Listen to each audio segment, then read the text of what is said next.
Bismillahirrahmanirrahim. Assalamualaikum warahmatullahi wabarakatuh.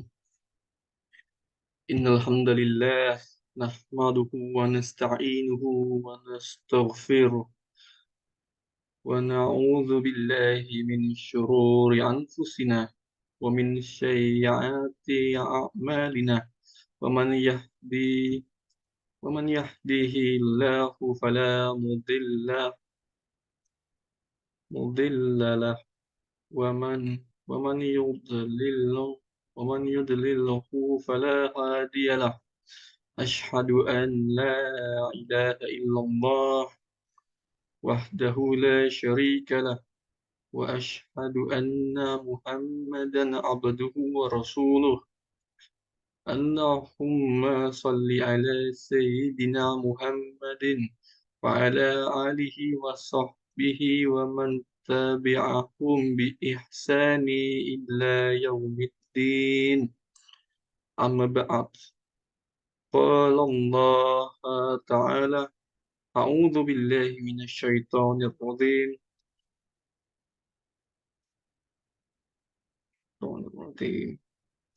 أعوذ بالله من الشيطان الرجيم يا أيها الذين آمنوا اتقوا الله حق تقاته ولا تموتن إلا وأنتم مسلمون يا أيها الذين آمنوا اتقوا الله وقولوا قولا سديدا يصلح لكم أعمالكم ويغفر لكم ذنوبكم ومن يطع الله ورسوله فقد فاز فقد فاز فوزا عظيما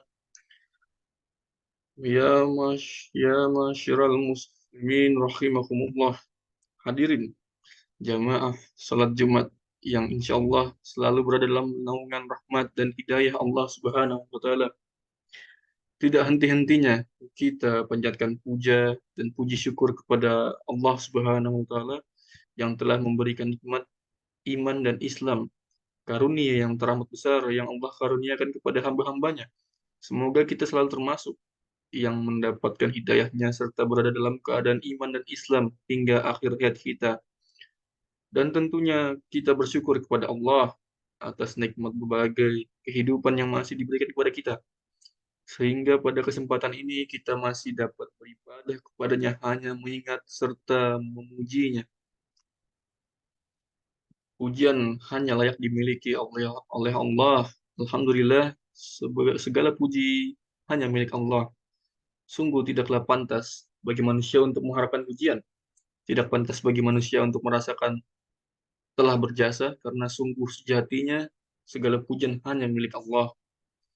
Pada kesempatan yang mulia ini, eh, kami selaku khatib mengajak kepada hadirin sekalian, marilah kita senantiasa meningkatkan keimanan dan ketakwaan kita kepada Allah Subhanahu wa taala.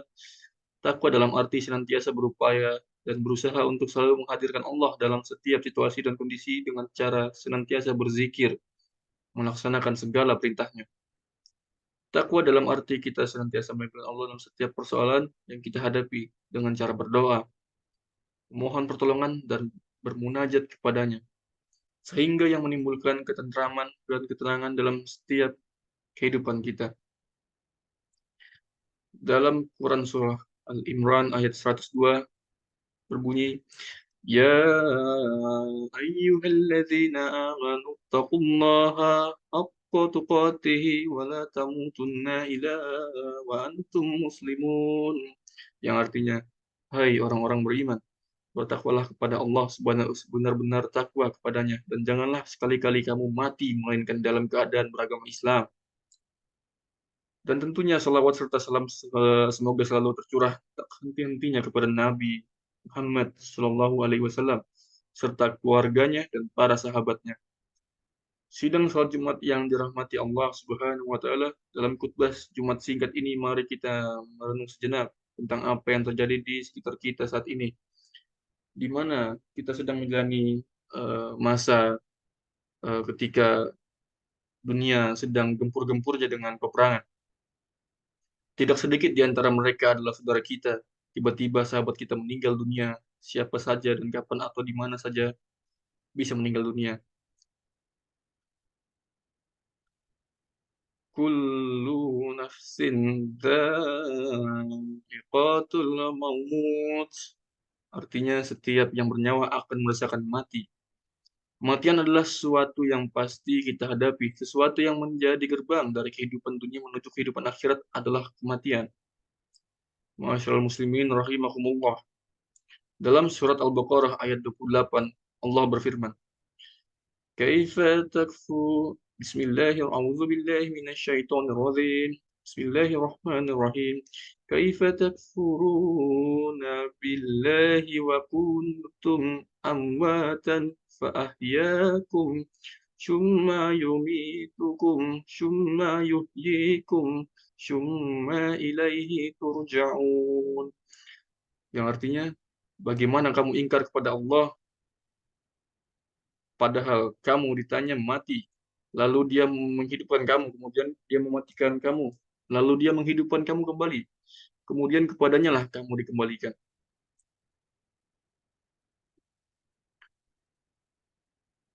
Dalam tafsir Ibnu Katsir dijelaskan bahwa ayat ini menjelaskan akan kekuasaan Allah dan sungguh aneh orang yang ingkar kepada Allah sementara manusia awalnya tiada.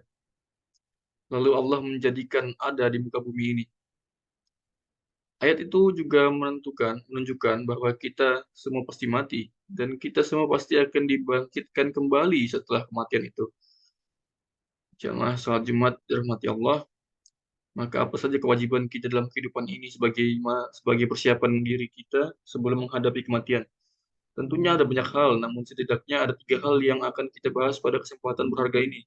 Pertama, beramal sebanyak mungkin. Dalam surah Al-Mulk ayat 1-2 Allah berfirman, Ya Bismillahirrahmanirrahim. Tabarakalladzi biyadihil mulku wa huwa ala kulli syai'in qadir. Alladzi khalaqal mauta wal hayata liyabluwakum ayyukum ahsanu amala wa huwal azizul ghafur. Yang arti dari ayat pertama adalah Maha Suci Allah yang menguasai segala kerajaan dan Dia Maha Kuasa atas segala sesuatu. Arti dari ayat kedua adalah yang menciptakan mati dan hidup untuk menguji kamu siapa ya di antara kamu yang lebih baik amalnya dan Dia Maha Perkasa, Maha Pengampun. Masyarul muslimin rahimakumullah. Seperti apakah amalan yang terbaik itu? Salah satu indikatornya adalah pekerjaan itu dilakukan dengan istiqomah. Dalam hadis riwayat Abu Hurairah, Rasulullah Rasulullah SAW bersabda yang artinya sesungguhnya sebaik-baik pekerjaan adalah yang rutin berkelanjutan meskipun itu sedikit. Beramal baik mungkin juga berarti bahwa pekerjaan itu kita lakukan dengan seikhlas mungkin, semaksimal mungkin dan dengan sesempurna mungkin, baik dalam interaksi kita kepada Allah maupun kepada sesama manusia. Hablu minallah, hablu minan nas. Dalam setiap amal kita pastikan dalam diri kita bahwa bisa jadi itu adalah amal terakhir kita. Ma'asyiral muslimin rahimakumullah. Yang kedua, menyiapkan amal yang terus mengalir pahalanya. Di antara yang dapat kita persiapkan adalah dengan memperbanyak amal jariyah. Ilmu yang bermanfaat serta mendidik anak kita menjadi anak yang soleh dapat mendoakan kita kelak sebagaimana hadis Rasulullah SAW yang artinya diriwayatkan oleh Abu Hurairah bahwa Rasulullah SAW bersabda, jika manusia mati, maka terputuslah amalan kecuali 3 perkara. Yang pertama, sedekah jariyah. Yang kedua, ilmu yang bermanfaat baginya. Dan yang ketiga, anak yang soleh dan selalu mendoakan orang tuanya. Hadis riwayat Muslim. Yang ketiga, berdoa agar diberi husnul khatimah. Apa itu husnul khatimah? Di antara tanda ulama utama husnul khatimah ialah apabila ia mengucap kalimat La ilaha illallah di akhir hayatnya dalam sebuah hadis sahih yang diriwayatkan oleh Abu Daud. Rasulullah SAW bersabda yang artinya Barang siapa yang akhir perkataannya adalah la ilaha illallah, maka dia akan masuk surga. Indikator lainnya dari seorang yang husnul khotimah apabila ia mengerjakan pekerjaan baik di akhir hidupnya. Sebuah hadis sahih dari Ahmad dan Tirmizi yang artinya Rasulullah Shallallahu Alaihi Wasallam bersabda, apabila Allah menghendaki kebaikan kepada seseorang, maka Allah akan membuatnya beramal. Para sahabat bertanya, bagaimana membuatnya beramal? Beliau menjawab, Allah akan memberikan taufik padanya untuk melaksanakan amal soleh sebelum dia meninggal. Selain berusaha dengan segenap amal soleh untuk mencapai husnul khotimah, kita juga harus selalu berdoa agar Allah mewafatkan kita dalam keadaan husnul khotimah.